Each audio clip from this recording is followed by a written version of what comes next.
occult knowledge.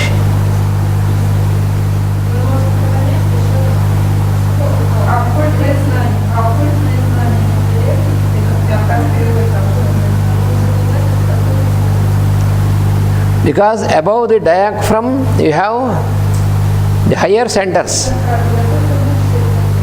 Above the diaphragm you have the higher centers. You have the heart center, throat center, Ajna and Sahasrara, the higher centers. Below the diaphragm you have the lower centers. The Mooladhara, the sacral center, and then the spleen center and the navel center, solar plexus. So, if it is below the diaphragm, then he needs the knowledge of psychology, psychological knowledge.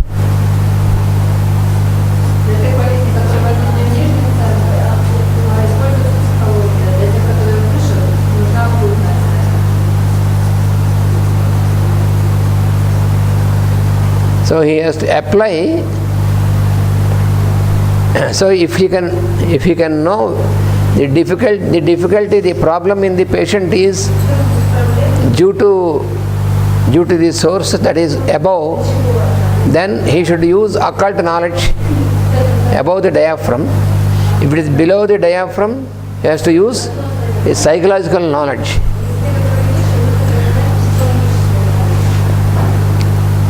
So that is the first thing for healer.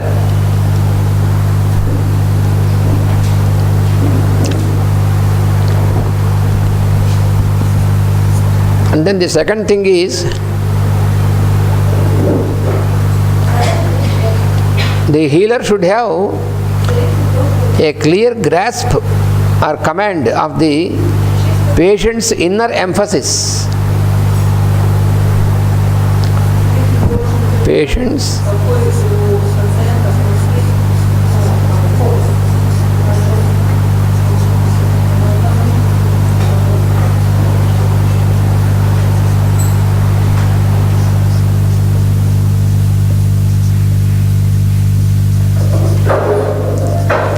inner emphasis.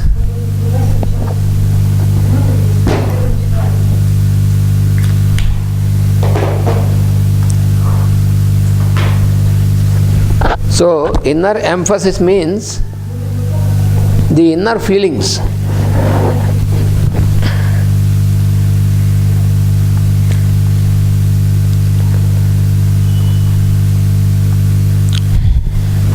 Generally, what we see in the medical field is that when a patient approaches a doctor, then the doctor depends upon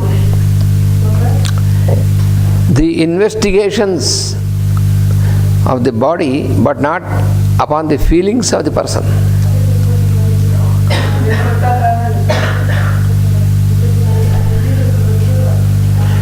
Because none of the investigations,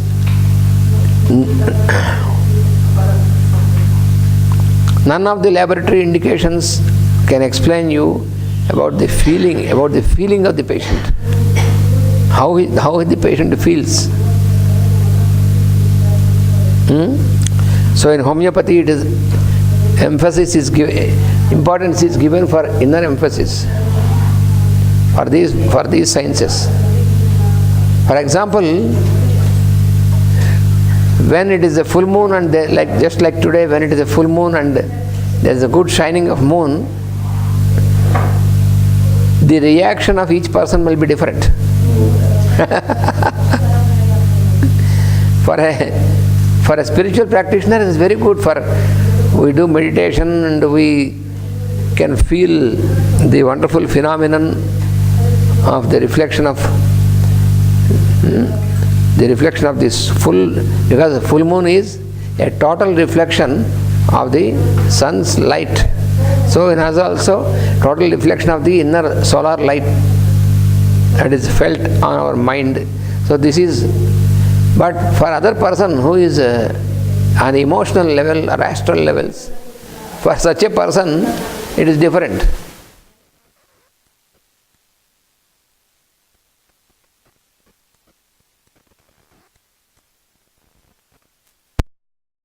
If such person happens to see the full moon, then he is emotionally disturbed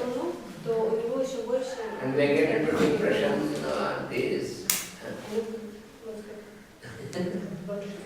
So these things cannot be detected by any of the instruments or any of the investigations, all these things. Inner feeling. Attention of the heart today, and I am a little bit dizzy. Yes, this is the effect of full moon. So there will be different type of reactions in different persons. So the inner emphasis, that is what he says healer should have. He must have a clear grasp of the patient's inner emphasis. And this aids him, this helps him in diagnosing the first one. When the healer has an understanding of the inner emphasis, this helps in making a diagnosis for the difficulty which is there in the patient.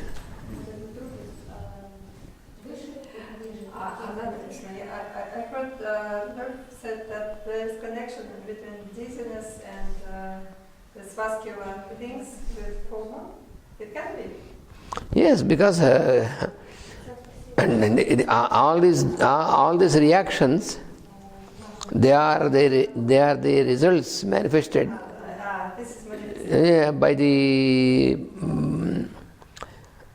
By the reaction from the inner reactions which are in tune with this phenomenon. So full moon and new moon are the two magnetic points.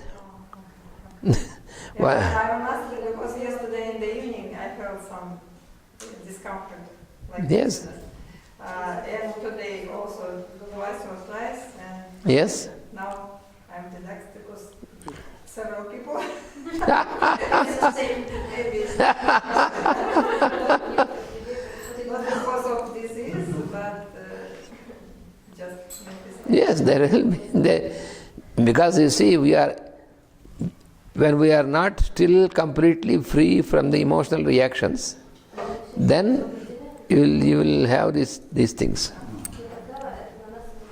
But if looking at the sun, who lives here, she doesn't have emotional reaction, for example, for one day, but she has a headache.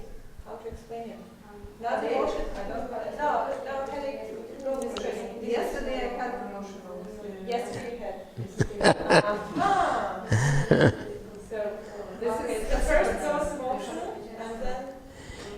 Yes. If the person doesn't have emotion, but she has some reaction of some parts of her body. It may be an emotional, it may be an astral, emotional, mental, and all these planes. Any plane. Because moon governs mind. So the full moon and new moon are the two magnetic points, and that will have their influence on the mind of the beings. Obvious. So when in the spiritual practice, when you have crossed this from this mind and the lower side towards the higher side, then all this will help you. It will not disturb you then. There will be no disturbance. You will have because a yogic person knows how to tune with this and make use of this. So either full moon or new moon, all this. For a yogic person, every moon phase can be used in a very tuned manner. So for a yogic person, there will be no difference with any of the changes. Otherwise, you see there are 14 moon phases. There are 14 moon phases between full moon and new moon. After full moon, there will be increasing phases of moon. Gradually, every day there will be increasing phases after new moon until full moon. After full moon, again there are decreasing phases. This is what is called waxing and waning of the moon. And so, these phases of moon, in Sanskrit they are called kalas, kala. Kala means the phase.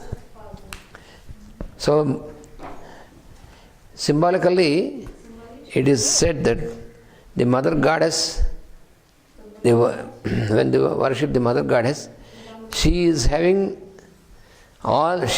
governs all the 16 kalas, 14 plus 2. It's 14 plus 2, full moon and new moon. So that is why she is called Shodasi. Shodas means 16.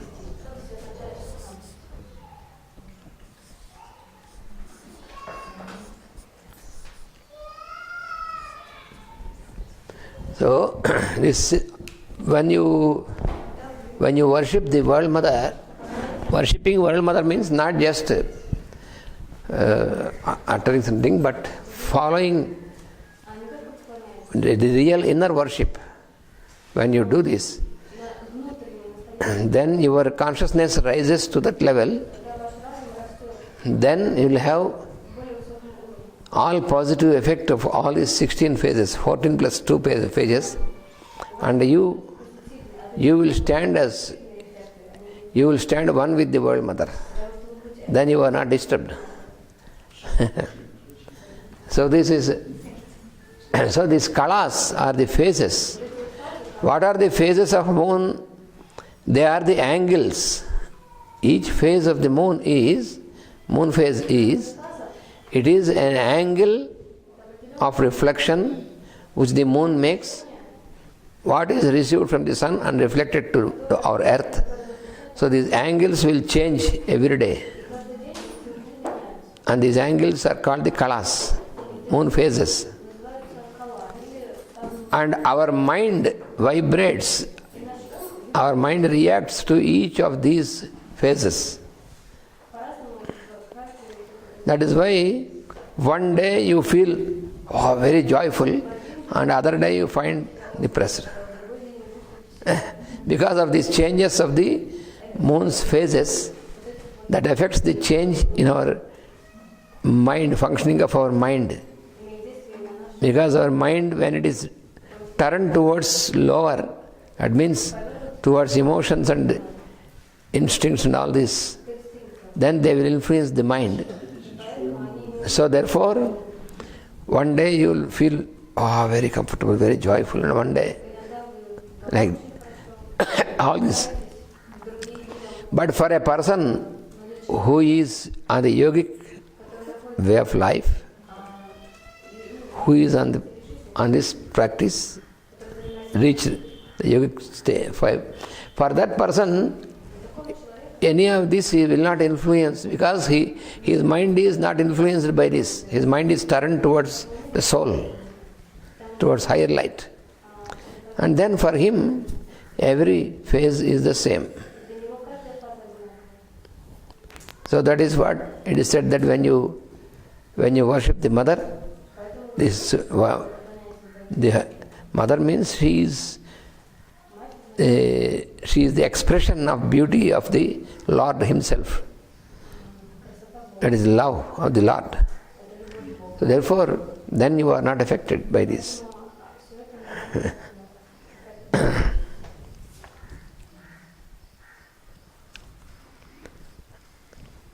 This has also a connection, because moon governs the liquid state, the water element.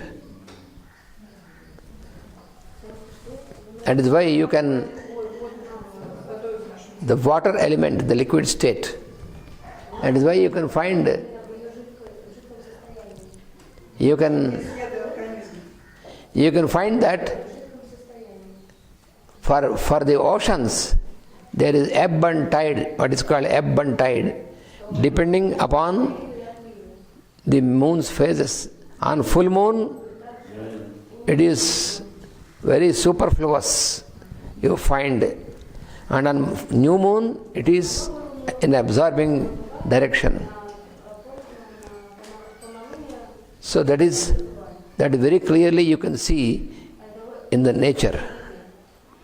When you observe the ocean, when you go and sit and observe the ocean on the full moon, then the waves will be coming forward and forward. And on new moon, it is opposite. So these are all magnetic phenomenon.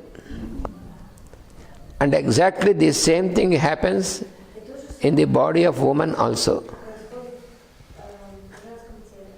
Because all the reproductive activity, the reproductive apparatus in woman is governed by moon. Because the phenomenon of fertilization is governed by moon. And in this phenomenon,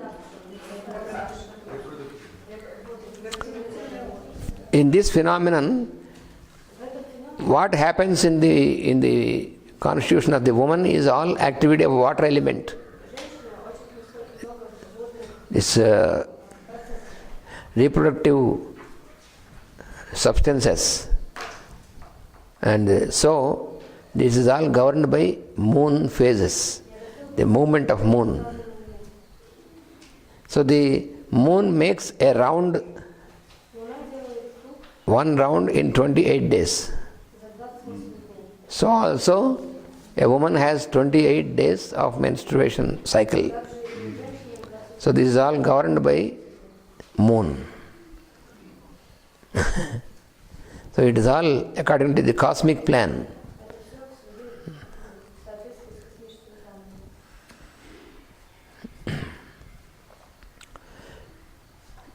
So here he says, this statement brings me to formulation of a third rule for healers. Previously 2 rules were explained. Here he makes another rule for healers. Let the healer train himself to know the inner stage of thought or of desire of the one who seeks his help. That means the patient. When any patient seeks a help from the healer, so the healer should be able to know the inner stage of thinking or of desire of the patient. And this can be possible when the healer himself could keep free from emotion and the disturbance. If the healer himself is entangled in the mental or emotional disturbances, then how can he do this?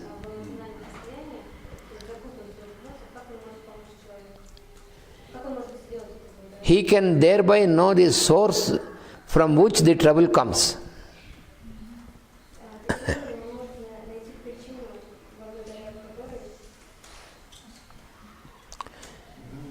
Here we have to remember that let the healer train himself to know the inner stage of thought or of desire. There are 2 things, thought or desire.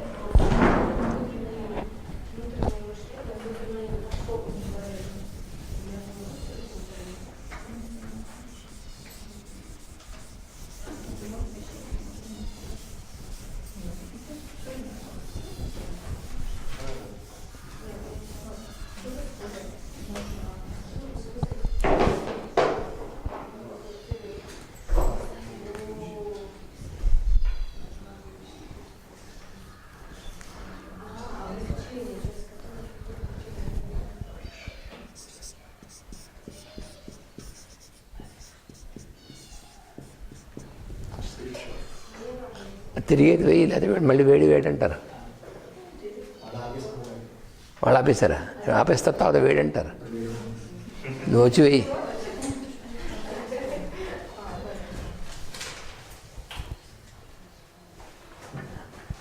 Let it continuously work. Otherwise, all your people suddenly you say that, oh, it is very hot.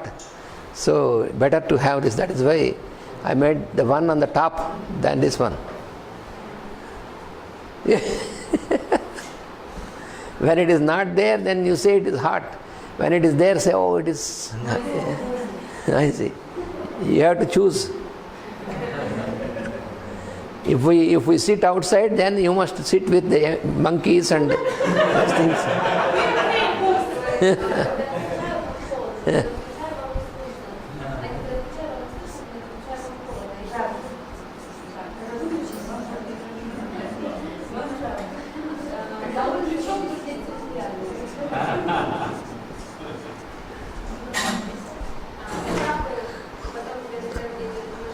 So the healer should train himself to know the stage of thought or the stage of desire.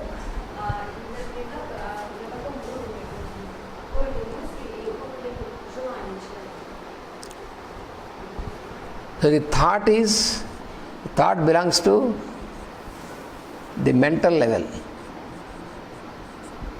And desire belongs to emotional level. Emotion.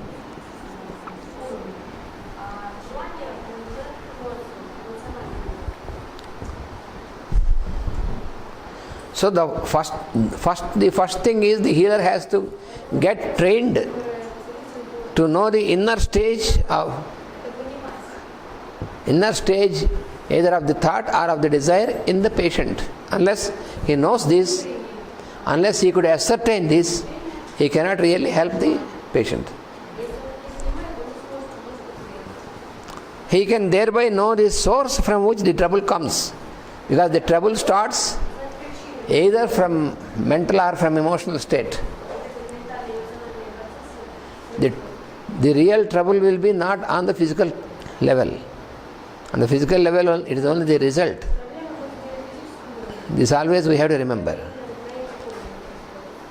So we have to work on the higher level of consciousness. Generally, the problems will be between mental and emotional and astral and these planes.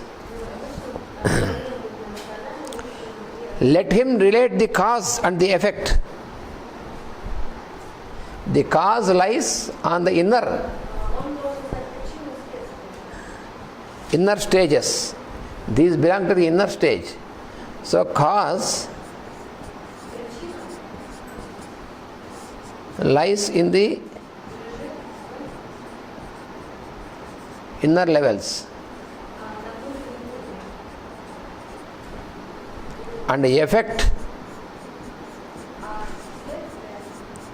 is manifested on the outer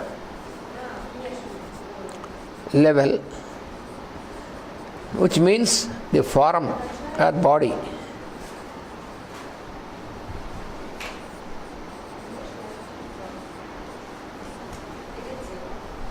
So cause and effect, you must be able to relate these two things, cause and effect, and know the point exact through which relief must come. That is what the healer should be able to do that. He should be able to connect the cause and effect. He must be able to locate the cause.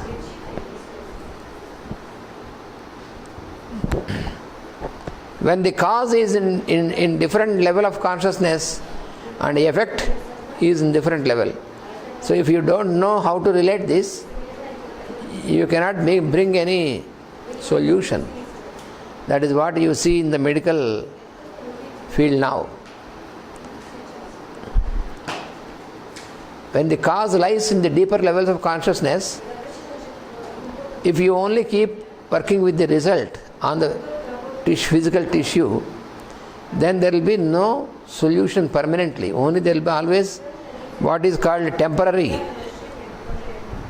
effect only you can make by such methods. Temporary. What we call temporary relief. If you got fever, for example, then they give some medicine. There are certain standard medicines like paracetamol, for example. So if you give paracetamol, the fever disappears. And then you can say that your fever is gone, but this paracetamol's effect will be for 6 hours. After 6 hours again it goes up. So this shows that the cause is not fever. Fever is only one symptom, one indication. So what was the cause for this fever? Without knowing that, if you give, so that is why doctors prescribe every 6 hours paracetamol. Every 6 hours paracetamol.